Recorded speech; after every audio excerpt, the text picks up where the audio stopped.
Hello students, so we will continue with the further topics of introduction module.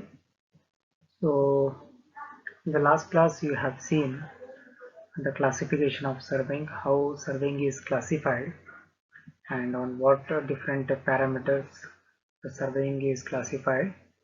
So you have seen the surveying is classified into two broader categories like plane surveying and geodetic surveying. So in plane surveying, you have understood that Earth's surface is considered horizontal, and in geodetic surveying, Earth's surface is considered as it is, that is spheroidal shape. And why we do that, and why we consider Earth's surface as horizontal in plane surveying, you know that just to avoid complications or to avoid going into the details of any particular matter. And when it comes to geodetic surveying, you consider it, and the error between the plane surveying and geodetic surveying will not hamper much when we are working for a smaller area. So even for the area as large as 195 square kilometers, the error is going to be very small, and the area generally what we are going to work as a civil engineer will be not as great as 5 square kilometers. So definitely the accuracy will not be compromised even when you consider Earth as a flatter surface. So that is the reason why we end up having plane surveying as the surveying which is adopted widely across the world. And as a civil engineer, you can always prefer Earth as a flat surface, and you can work on that. And in today's class, we will actually start knowing what exactly is the principle of surveying. Principle in the sense, the very basic science on which surveying depends. That is meant by principle. So, if at all, if you are carrying out surveying, so what is the basic science behind that particular work you are carrying out? So, surveying, basic thing in surveying is actually measuring the distance between 2 points lying on the ground. So if you have 2 points on the ground, and if you want to measure the distance between those 2 points, so simple thing, you just take a tape, you hold the tape zero end at one point, and you stretch the tape and hold it at another point and see how much is the distance. So that is the basic of any survey.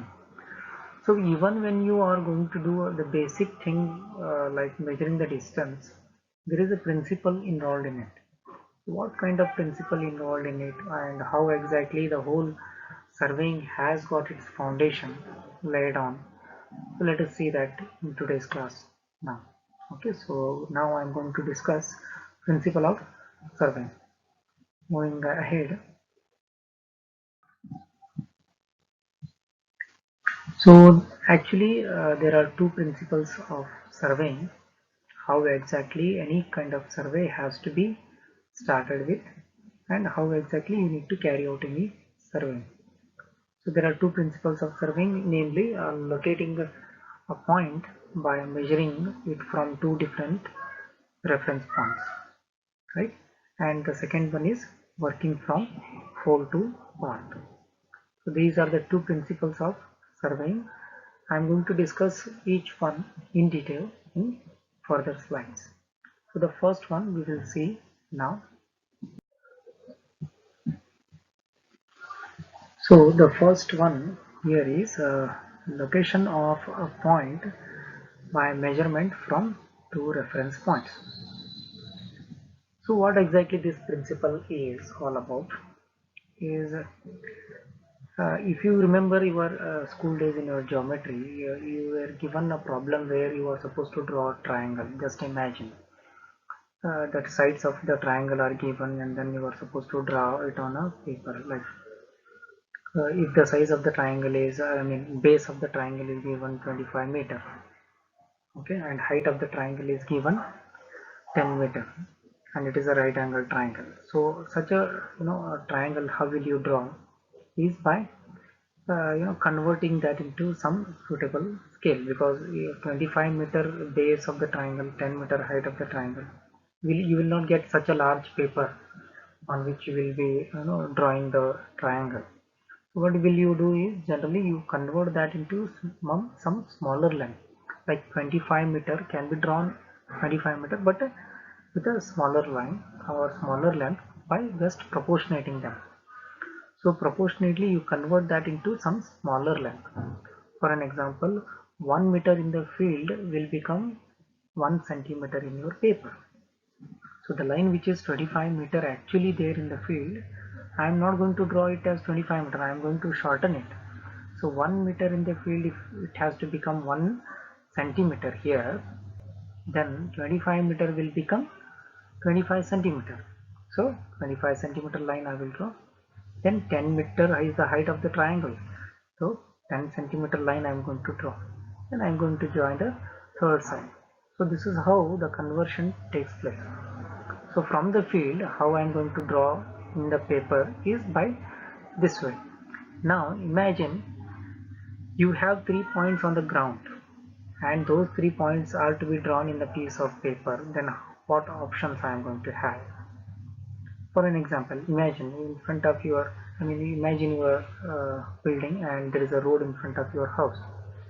If I have a point marked on the road, and if I have to locate that point on the paper, then how I'm going to do? I'm not going to simply put a dot on the paper and then I'm showing that it is the same point which is there on the ground. No, you have to have some references. For an example, your building, your house has got two front corners. So what I'm going to do, I'm going to measure the distance of that point on the ground, on the road, with this corner of the building, and with this corner also I'm going to measure the distance of that point. Then keeping these two references, I am going to take a compass, then I am going to cut into the two arcs. Wherever the two arcs intersect, that is the point which I am going to have. So in a similar way, in surveying, when you want to locate any point, you always require two reference points. So with reference to those 2 points, you are going to mark the required point. So whenever you are going to mark, remember that you are going to mark the point with reference to 2 points in any way which is possible to you. So if I have to explain you in detail, for the same location of 1 point with reference to 2 points, I have number of options with me. So the one which I have explained you just now, that from one corner of the building I am going to measure the distance, from another corner of the building I am going to measure the distance. So this way is one option. This is one of the options. This is not the only option. So this present particular slide is showing you the different options how I am going to have.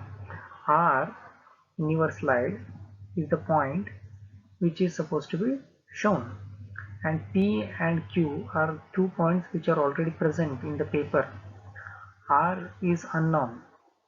P, Q, R, these 3 points are there in the field. Out of these 3 points, I have already 2 points marked in the paper, P, Q. Now if I have to mark R, what options I have? The very first option, A, is the same one which I have explained you. So from P you are going to measure the distance of R, from Q also you are going to measure the distance of R, and cut the two arcs, one from P, another from R, then mark this point R. This is one way of marking the point R. Another way is dropping a perpendicular from R to the line PQ. So this has to be done in the field. So in the field you have 3 points. So those 3 points, so you are supposed to take R. From R you are going to have a perpendicular on PQ line. Then measure the distance of S from P in the field. Measure the distance of S from P in the field. Then in the paper also you take a protractor, mark S from some distance which is measured in the field. So you know what is the distance of S from P. So mark point S in the paper, then keep the protractor at S, then have a perpendicular, and you can easily measure this distance in the SR. You can easily measure distance SR in the field, and you can convert it into some scale, and you can mark the point in the paper. So this is how another way of doing this. So what other way we have is measure the distance of R from Q, and you can even measure the angle alpha. So in surveying there are equipments which can give you even the angles, isn't it? So when you know how to get the angles measured from different equipments, you can easily get the angle PQR. Measure angle PQR in the field and measure the length QR, right? So then in the paper you just have to keep the protractor and then measure the same angle, draw the line, and take the compass, keep it on Q, then you have the distance QR, measure the distance QR with the compass, then cut the line QR. So you will get point R, and then simply you will have a reference point R. So apart from this, what different options we have?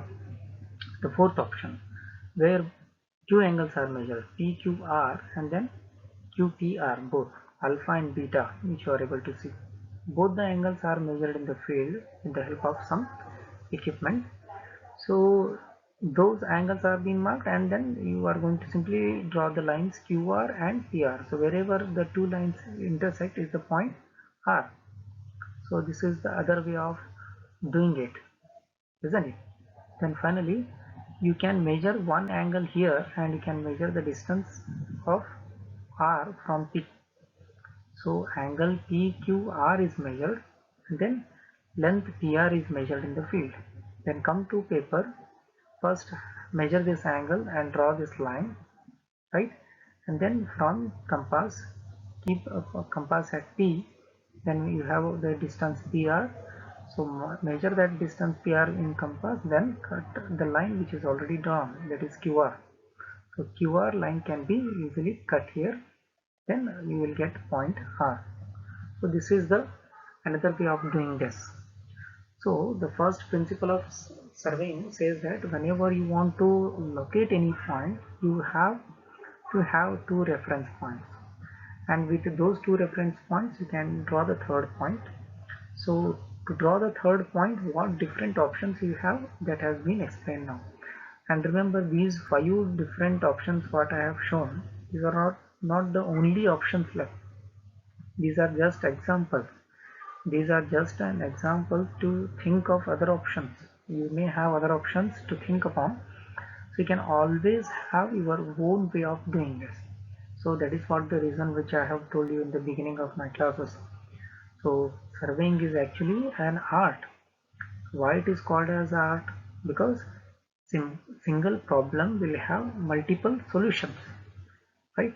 So same problem when we'll have number of solutions, so every individual person can opt for different solutions. So based on his willingness, he can select any of the options, right? So that is the reason why it is called as art. So right now the principle of surveying tells you this, that in surveying, in your actual surveying, you may come across locating a point. When you want to locate a point, keep in your mind that you need two reference points. So if you have two reference points, how I'm going to draw the third point? You have these options, not, and remember, these are not the only options. You have the other ways of doing this also. Clear? So this is the first principle of surveying, right? So let us move ahead with the second one. So the second principle is working from whole to part. One of the important, principle you can say. So when I have to, carry out surveying, remember when you start surveying, first work for a whole, then go to parts, then go to individual parts. It is not that easy to understand right now.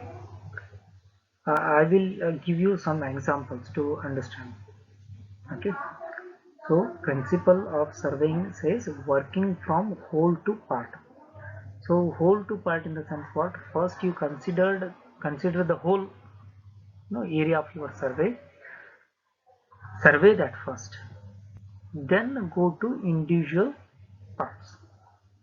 To give you an example for this, imagine you have the area to be surveyed. Area in the sense what? An agricultural field. Imagine agricultural fields may not be always rectangle. You know that, you are familiar with that. All the agricultural fields will not be rectangle. So imagine the area which you are going to be surveyed is of somewhat of this shape which you are able to see in your slide. So the left side, whatever image what you are seeing is the one which you are going to be surveying. So such a area when you want to survey, so the blue lines what you are able to see, so these are parts, right? And the whole area, the red, the lines connecting the red dots, right? This is the whole area to be surveyed. When I want to know what is the total area of this field, I am not going to do it part by part like this, the blue colored ones. So these are the small parts. I am not going to find out the area of each of these triangles. So why I am not doing this way is, if I imagine if I am going to do this by finding the area of each of these sections, each of these parts. So first I will find out the area of the first triangle, then I am finding the area of the second triangle. Then if I am go on doing this, I may be able to finish the whole area. Then the total area of the agricultural field will be sum of individual areas of these sections, of these parts. Remember, when I am going to find out the area of each of the triangle, I may incorporate some errors. When we are human beings, so definitely we may have some errors in our work. So when it is agricultural field, you hold the tape, you may not hold the tape properly, you may not hold the tape stretch properly, straight line. So number of errors which you are going to learn in your further class. So there may be error in a triangle, in a small triangle which is measured. So triangle 1 has got some error. Then you move to the second triangle, and second triangle has got its boundary as the first triangle. When you have error made in the first triangle, that gets carried to the second triangle, right? So whatever error you have in the first triangle, that gets carried to the second triangle. So second triangle, when you measure, it already has some error in it, and during the measurement of second triangle also you may come across one more error, because it is a tape and we are human beings, so definitely we are bound to have some errors in our measurement. So second triangle has got error while measuring, and it has got even the error which is measured with the first one. So the second triangle has got two errors now.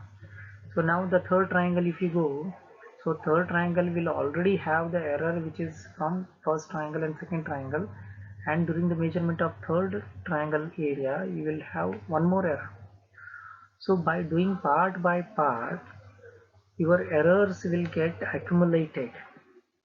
There will be an accumulation of errors, right? And finally when you finish the whole agricultural field, you will have very huge error, isn't it? So if I call error as E, so triangle, first triangle will have error E1, second triangle will have triangle E1 plus E2, so the third triangle will have error E1 plus E2 plus E3. So likewise the last triangle will have E1 plus E2 plus E3 plus up to so on, n number of errors. So there will be a very huge error at the end, right? So if this is when, if you do not work from whole to part, so the opposite of this is working from part to part. The one which I have explained you right now is working from part to part. So when you work from part to part, errors gets accumulated. So there will be huge error at the end of your work. So instead you work from whole to part. Whole to part means what? First fix up the boundary only. These red dots what you are able to see are the boundary, right? So the line joining these red dots is the boundary. So these red dots are called as major control points. So those are major control points. So first we will fix up these major control points with highest precision. Highest precision in the sense what? When we will be marking these points, we will take the utmost care. Very huge amount of care will be taken when we will be marking these points so that errors will be minimum. So once these points are marked, so now the total error is the error in this work only. While fixing up these major control points, whatever error you have got, that is the total error in your work. If at all, if you carry out any more errors within the small parts, that will not be counted here because the total area is already known to us. That is the reason why we work from whole to part. Right? First whole boundary is fixed, then the small individual parts are being measured. Right? Then the individual triangles will become independent now. So they will not depend because every time you take the reference of these major red dots. So even to measure this small triangle, you are not going to use the triangle beside that. You are going to use the major control points. So from this red dot, what is the distance of this point? From this point, what is the distance? From this point, what is the distance? In a similar way, the work is carried out. So to measure the area of the small triangle, you are not going to use the adjacent triangles. Rather, you are going to use the major control points. So in working from whole to point, first major control points are being marked, then the minor control points are being marked. So thereby reducing the errors. So if you work from part to part, error gets accumulated, and when you work from whole to a part, error gets localized, or they will be stationary. They will not accumulate. They will not increase in its size. So whatever error is while marking the major control points, that itself is the total error. Clear? So this is what is the second principle of surveying. Right? So whenever you carry out any kind of surveying, remember these two principles. So if I have to mark any point on the ground, what options I have, and when I want to proceed with surveying, what I have to keep it in mind. I should not go part by part. I should first fix up my boundary, then I should start working on it. So it even applies for your small building construction in your plot. So first plot is being fixed perfectly. Then I'm going to mark individual rooms in my plot for construction. Right? So keep this in your mind. Right? So proceed to the next topic, that is units of measurement. It's a very small topic.